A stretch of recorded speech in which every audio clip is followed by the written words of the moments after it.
And what do you hear the work at Benaquaco, I get to talk on Nam de Calo? It's Nam de Calo, you go to the Nam de Calo. And part of here we have them and the battle in I leave. And that I can daughter, Donia. I want to say to you, my brother, in whom I'm workplace, Senate President, convey this one message on behalf of these Igbos who are seated, that the best way to honor this great young man is the release of Nnamdi Kanu. Igbo bi Igbo ekene m unu. Please do me a favor and share this video. Enenecha m okwu nwanne anyị nwoke bụ Rochas Okorocha kwu yesterday. O metụ na alụ nwesị ka m kwuo okwu. Igbo teta nọ n'ụla unu fuo okwu nwanne anyị nwaanyị kwukwalụ. Ọ sị the reason why no ye seek release Nnamdi Kanu bụ na aka ụmụnne anyị dị n'ime ya and na aka ndị ọcha dị ya. Ka nlapụ aka ndị ọcha n'akụkụ. Ụmụnne anyị akafa dị n'ime ojiji eji Nnamdi Kanu si na ga release ya. Ama na ife na-eme na ana Igbo dị n'ụnụ mma bi. Ife na-eme na ana Igbo dị ụnụ mma. Onye akpata na ụfọdụ achọrọ ikwu okwu.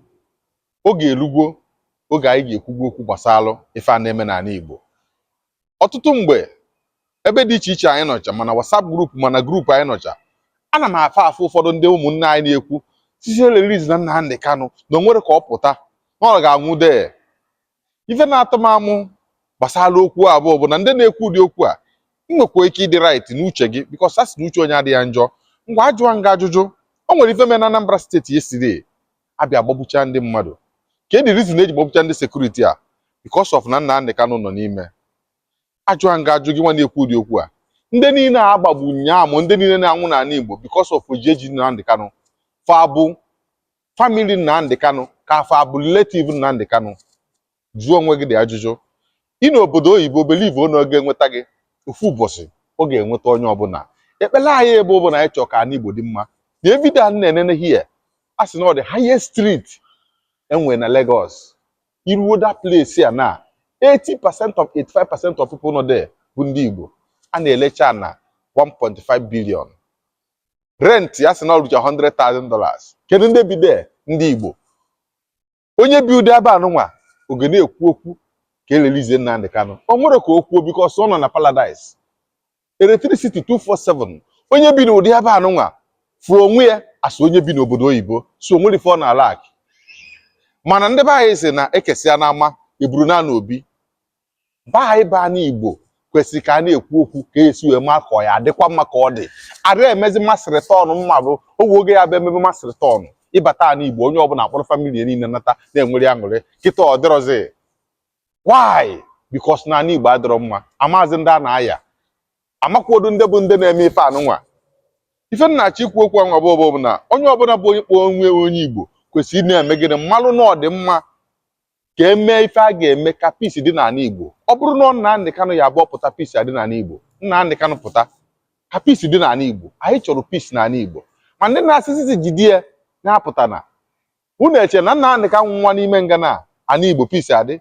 O wee ike ọ dị njọ times 10. Ife anyị chọọ kịta nwa bụ ka udo dị n'ala Igbo. Ka ụmụnne anyị ndị gbachala ọsọ investment niile a na-ebu a na-ebu na agbago Lagos, a na-ebu agbago Abuja.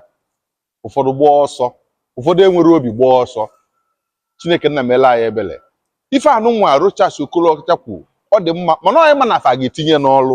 Ọ bụrụ ịpụta na social media kwuo your Senate President unu a ga-etinye n'ọlụ, unu a ga-esobi ya dị sure na ọ pụtara because ekwuru ekwu mee gịnị mere ọnụ mana emele emezi bụzi gịnị bụ nke mere onye agbalụ.